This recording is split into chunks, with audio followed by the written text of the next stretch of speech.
कौन थे भगवान शिव के प्रथम शिष्य? जाने भगवान शिव से जुड़े 7 अनजान रहस्य। शिव या महादेव सनातन संस्कृति में सबसे महत्वपूर्ण देवताओं में से एक है। वह त्रिदेवों में एक देव है। इन्हें देवों के देव महादेव भी कहते हैं। इन्हें भोलेनाथ, शंकर, महेश, रुद्र, नीलकंठ, गंगाधार आदि कई नामों से भी जाना जाता है। तंत्र साधना में इन्हें भैरव के नाम से भी जाना जाता है। शिव हिंदू धर्म के प्रमुख देवताओं में से हैं। वेद में इनका नाम रुद्र है। शंकर जी को संहार का देवता कहा जाता है। शंकर जी सौम्य आकृति एवं रौद्र रूप दोनों के लिए विख्यात है।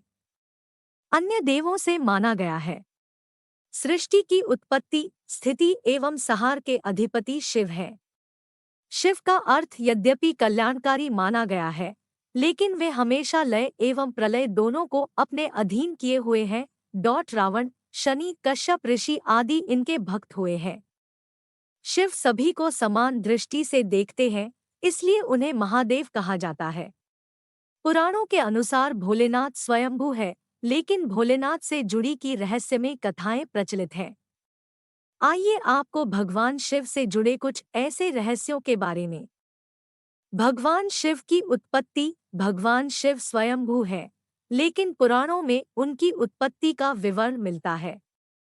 विष्णु पुराण के अनुसार जहां भगवान विष्णु ब्रह्मा जी की नाभि से उत्पन्न हुए, वहीं शिव विष्णु जी के माथे के तेज से उत्पन्न हुए, ऐसा उल्लेख मिलता है। विष्णु पुराण के अनुसार माथे के तेज से उत्पन्न होने के कारण ही शिवशंभु हमेशा योगमुद्रा में रहते हैं। बताते हैं जो शायद ही लोगों को पता है। शिव और शंकर एक ही हैं। कुछ पुराणों में भगवान शंकर को शिव इसलिए कहते हैं क्योंकि वे निराकार शिव के समान है।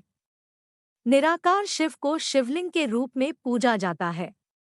शंकर को हमेशा योगी के रूप में दिखाया जाता है।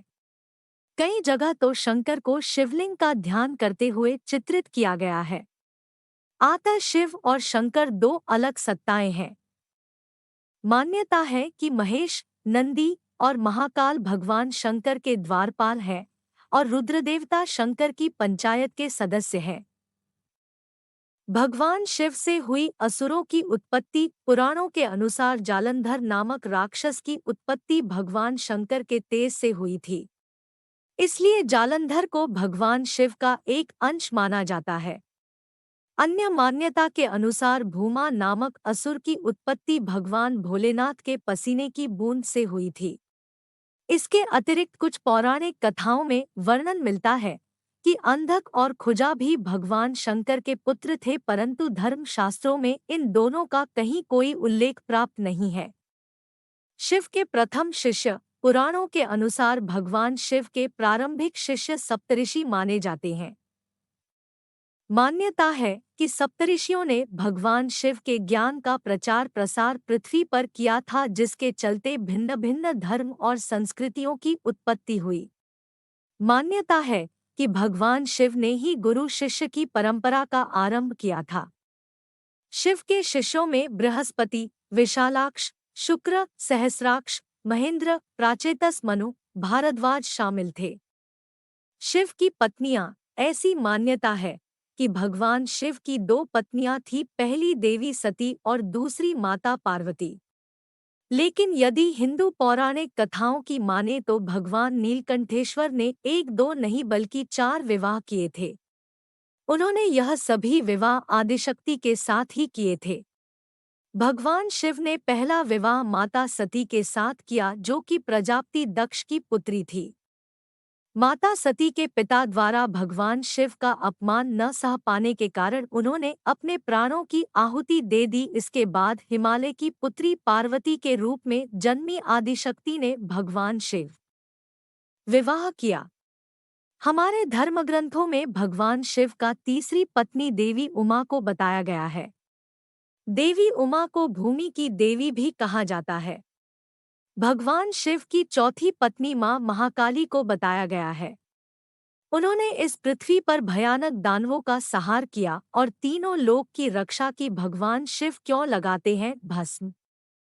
भगवान शिव के भस्म लगाने की पीछे कई मान्यता जुड़ी है। धार्मिक मान्यता के अनुसार भगवान शिव को मृत्यु का स्वामी माना गया है। इसी वजह से शव से शिव नाम बना।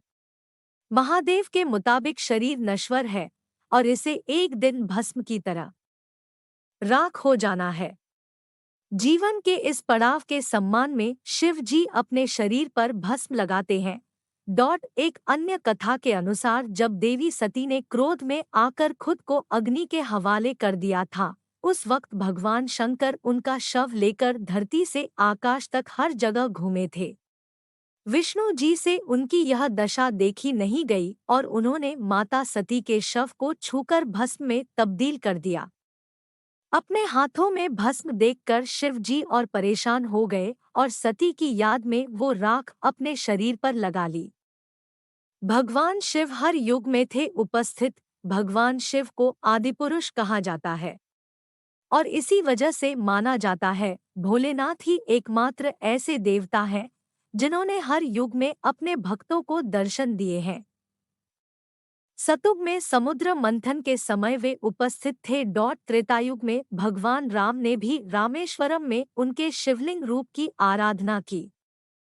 रात्रि प्रवास के दौरान राम को स्वप्न में शिवलिंग का दर्शन हुआ था।